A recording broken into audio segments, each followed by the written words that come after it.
I've got a pretty good looking stand of sweet potatoes behind me here, and today we're gonna H-I-L-L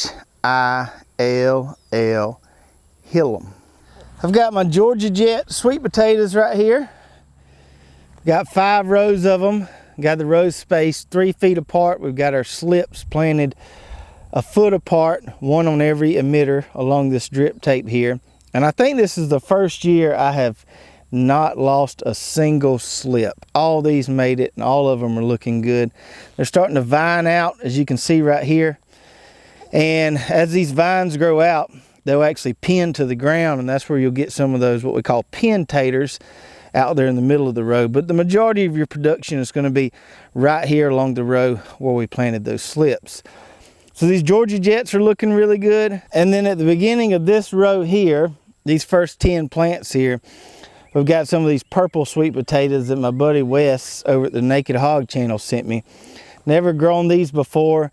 Got these slips in the ground, got them nice and watered. They're turned around, they're looking good. So what I did is I just pulled up 10 of those Georgia Jets, because I've got plenty of those down there, and planted these purple ones right here just to give them a try. Everybody talks about how good they are, how great they taste, so I figured we'd give them a try there. So we actually have 2 varieties here, just a few purple ones. All the rest of that is Georgia Jet. Now, if you saw the video when we planted these guys, we didn't bury our drip tape like we normally do when we plant on drip tape. So normally we bury it and plant on top of it. Here we didn't bury it because we didn't want the drip tape to be way down there close to those potatoes when they start getting ready, because too much water down there can make them rot. So we wanted the tape to be up here higher. I am going to bury it today, or it's going to get buried as these sweet potatoes get healed.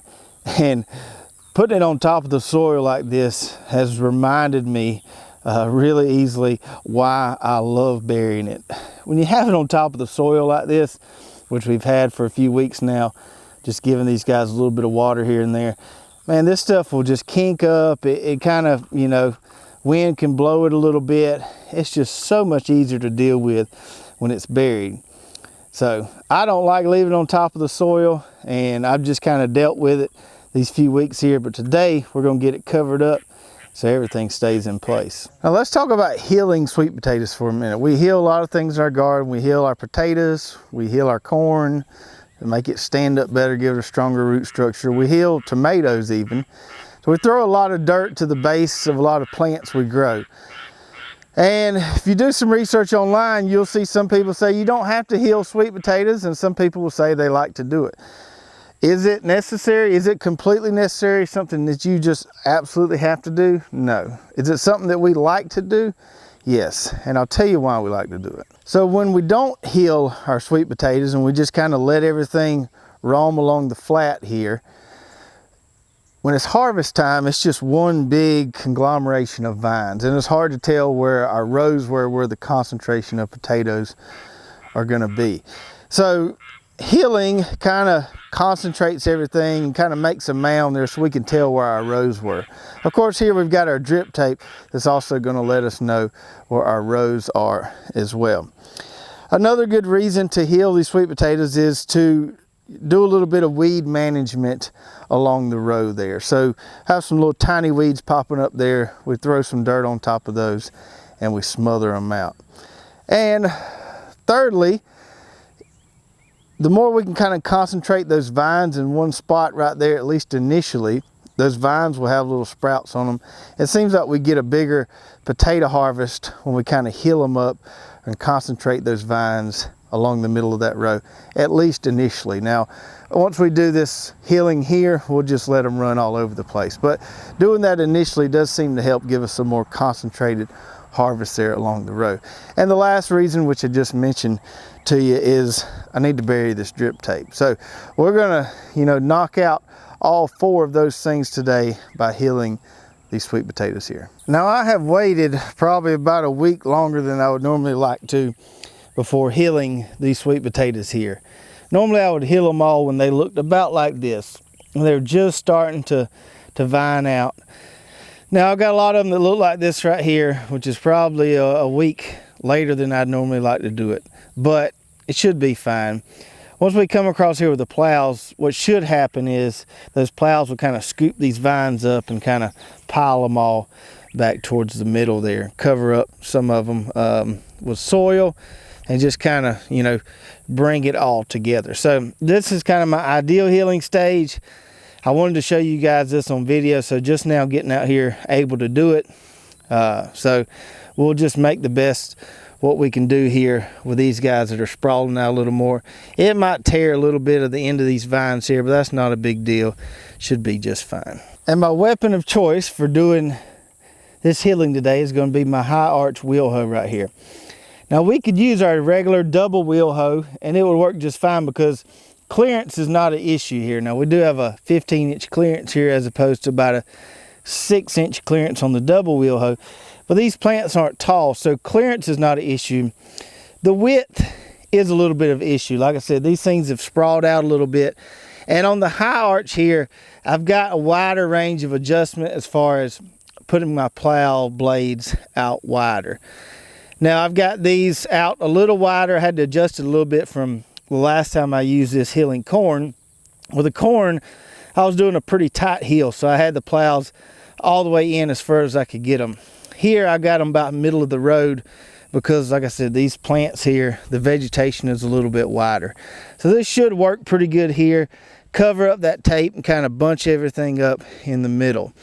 One thing we are going to do before we heal these guys is we're going to turn our water on and let these drip lines inflate. This stuff will bury so much better when it's inflated than when it's flat like this, and it could be kinked up somewhere along the row. So we'll inflate the lines by turning the water on, let this stuff straighten out, and then we'll bury it.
All right. Old high arch wheel hoe made quick and easy work of that.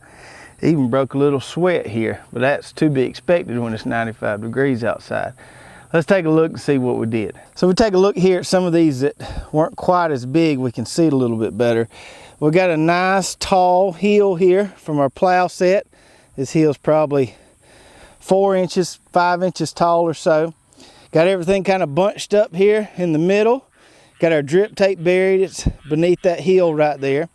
And this should give us a bit more production of potatoes here since we're concentrating those vines in this spot here.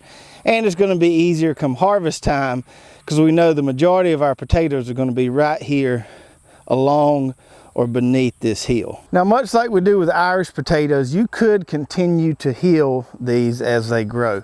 Take a rake, keep making that mound taller and taller if you'd like. I probably won't heal them anymore, just this one time, and then we're going to let those vines sprawl from there on out to give us some nice ground coverage, you know, weed prevention, and we'll also get some decent little pin taters there in the middle of those rows. So if you've never tried healing your sweet potatoes, you might want to give it a try, see if you like it.